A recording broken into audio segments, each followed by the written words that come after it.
Get back on the air. Hold on just a minute, sir. All right. All right. You still there, sir? Yeah. Okay. I do appreciate you. Okay, but I mean, you called out the church. I just seen you call out a church. I forgot what y'all said, but y'all like, there's no church that will.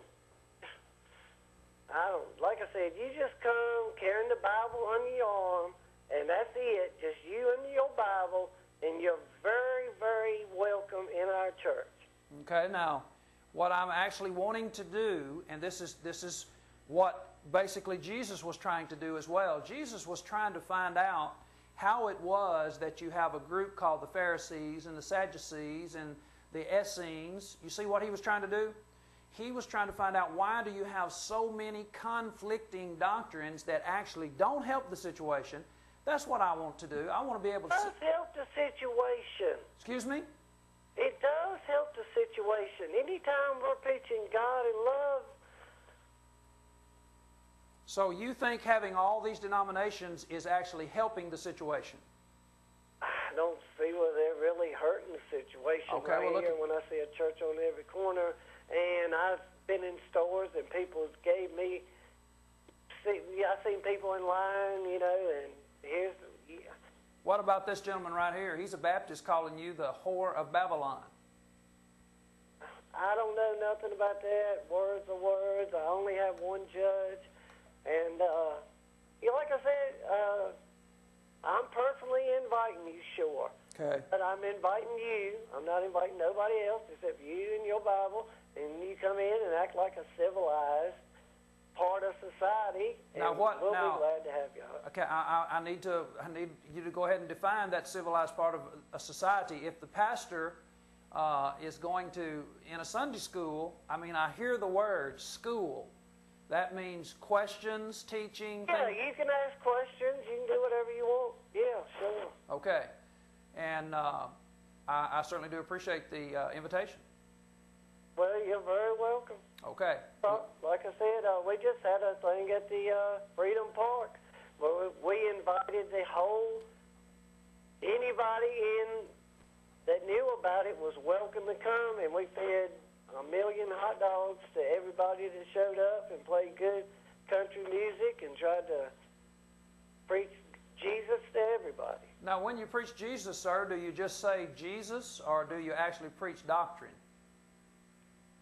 I mean, when you say preach Jesus, I got a Pentecostal that I've been playing over here that says that you are the fool if you don't speak in tongues.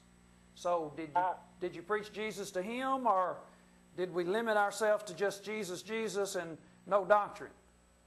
Well, Jesus lives in your soul. He lives in your heart, and he also has a book, and it tells you what we're supposed to do in order to get along.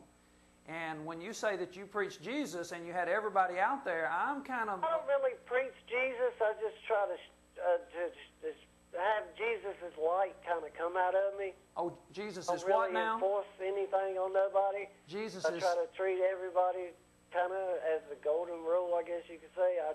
What is the golden rule? To treat others as you'd have them treat Jesus. Okay, so now... do you get to actually broaden that out to let other people start their kind of churches if they don't like your doctrine, and you can start a church if you don't like their doctrine? Does the golden rule go that far? I see nothing wrong with different denominations of churches. But what about this verse? God is not the author of confusion, but of peace.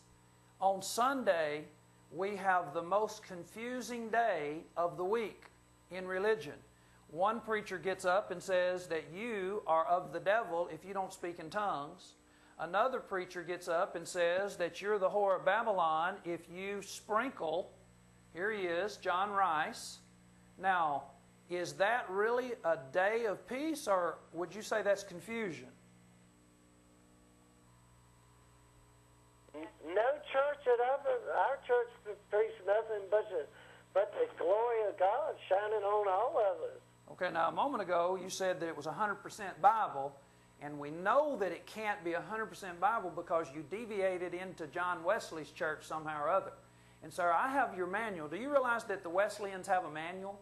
Oh, yeah. Okay. Yes, I do. You do? But I'll be more than glad to talk to you. I'll even get there earlier and drink a cup of coffee with you. Okay. Before we start on Revelations, though. So catch up on your Revelations. All right. What about verse 1, verse 1? I really got to go. I got Okay.